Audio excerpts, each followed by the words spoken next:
Okay, you guys, I know that everyone's been asking me about this one a lot, and this is how to modify the SC project with Akrapovic lower fairings to make it so that it looks a lot better.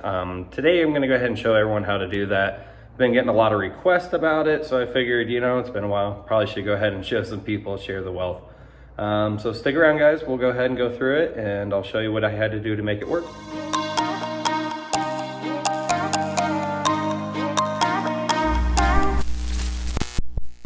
Okay, so as you can see, if you just use your factory lower fairings, put the SC project on, this is pretty much what it's going to look like on this side, which, to be honest, kind of looks like garbage.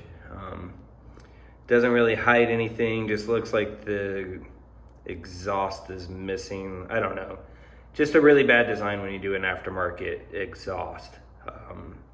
So I'm gonna go ahead and show you how to modify a SC, I'm gonna show you how to modify a lower Akrapovic to cover this up and make this look a lot prettier.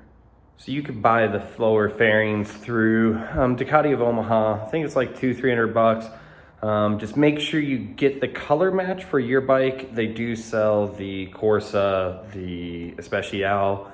Obviously they have the V4 base, and then they have just the non-painted, I guess you would be white ones, if that's what you want to do to get them custom painted.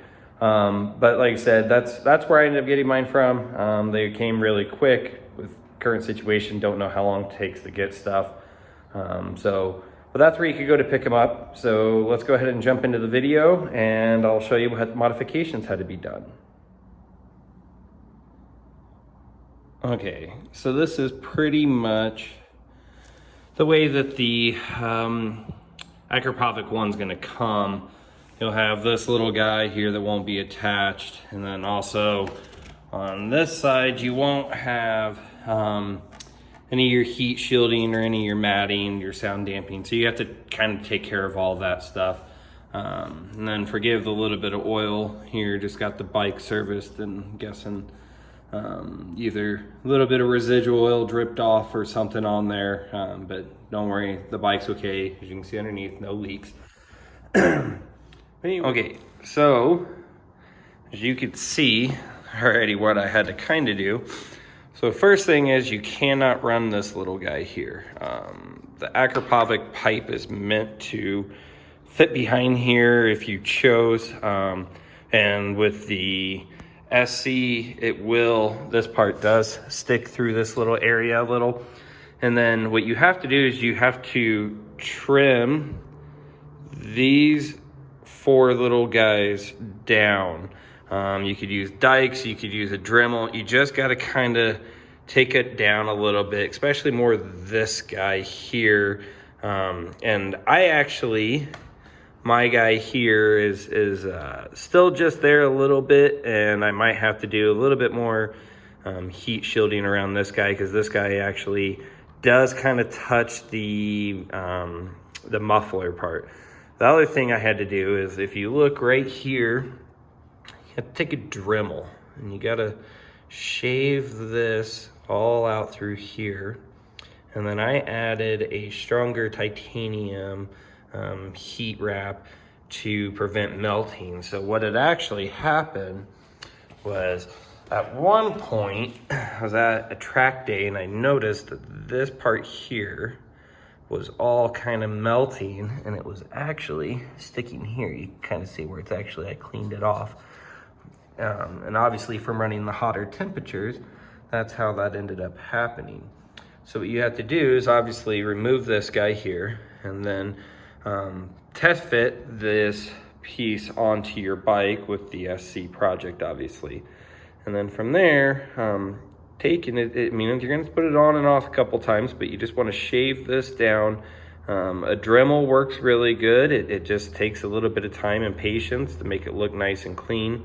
And then again, just remember to add a little bit of your heat tape to kind of help take some of the heat here.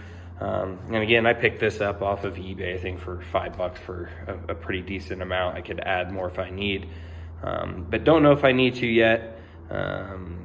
So But I have a track day coming up in actually next week. So we'll see how this actually holds up. But let's go ahead and install this back on the bike, and then that way you can see the difference. So to me, I think this looks a lot cleaner and better than if you don't have this covering everything. Just looks like it's missing stuff. And then as you can see right there, it gets real close and tight. And like I said, I might have to even trim just a little bit more, but that's where you're gonna have to trim. And then right down there, like I said, these are, let's wear, oh, I don't know if it's gonna focus. I guess you can see it kind of right by my finger there. There we go. So you can see that kind of ends up kind of almost touching it, resting on it. It's kind of hard to tell. But again, whew, such a beautiful exhaust. But again, that's just going to let you know how to do everything. Keeps everything cleaned up and tidied up. Okay, well there you have it, guys. Like I said, it's been a lot of requests of people asking me to make this video, so that I'm guessing they're buying the SE and don't like the big voided space of Oblivion that just sits there. So again, please let me know if you have any questions. Hit the like button, subscribe. That really helps me be able to keep growing the channel. I appreciate everyone. And I hope you guys have a great day. Stay safe.